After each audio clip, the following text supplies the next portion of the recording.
Do you have a goal that you are dying to achieve? Well, I have Napoleon Hill's formula to do it. It's called the self-confidence formula. Hi there, and welcome to the Booksters Club, where we find daily inspiration from the books you love.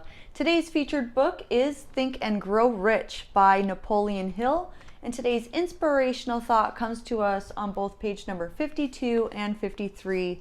It says, Self-confidence formula. 1. To know that I have the ability to achieve the object of my definite purpose in life. Therefore, I demand of myself persistence, continuous action towards its attainment, and I here and now promise to take such action. Number 2, I realize the dominating thoughts of my mind will eventually reproduce themselves in outward physical action and gradually transform themselves into physical reality. Therefore, I will concentrate my thoughts for 30 minutes daily upon the task of thinking of the person I intend to become, thereby creating in my mind a clear mental picture of that person. Number 3, I know through the principle of autosuggestion that any desire I persistently hold in my mind will eventually seek expression through some practical means of attaining their object. Therefore, I will devote 10 minutes daily to demanding of myself the development of self-confidence. Number 4, I have clearly written down a description of my definite chief aim in life. I will never stop trying until I have developed sufficient self-confidence for its attaining. And there is a number 5, and I'm going to do a part 2 for number 5. So those are the first 4 steps in his formula for self-confidence. And the first one really is a breakdown of your ability in yourself. So your beliefs in your own ability is so important. And to recognize that to speak and say things like, I'm not good at that, or I'll never be good at that, that needs to stop. And you need to start having the experience of trying something, getting better at it, and realizing that that's all successful people are.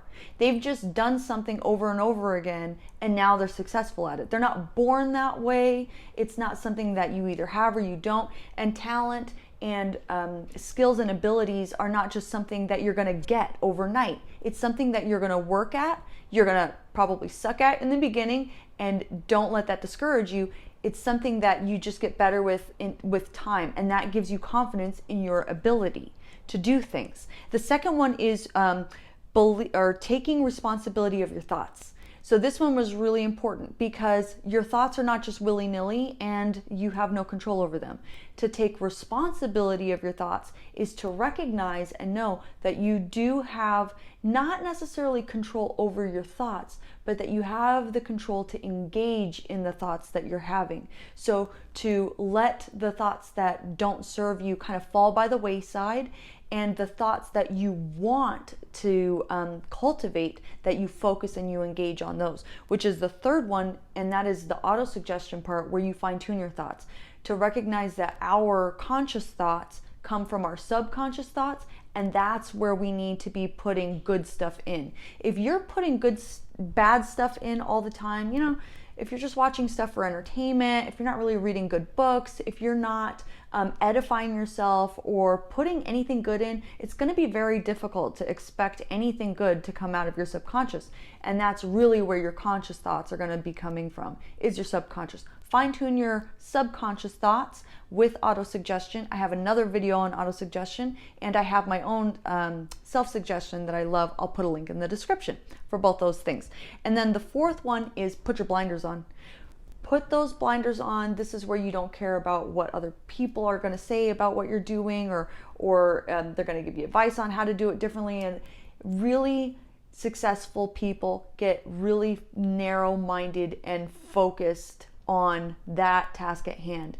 And in most situations, I would say that that's a bad thing in life in general. But when you have a focus, there's this like grit that you need to have, because stuff is going to start coming your way, and those blinders are the thing that are going to keep you focused, motivated, and not distracted.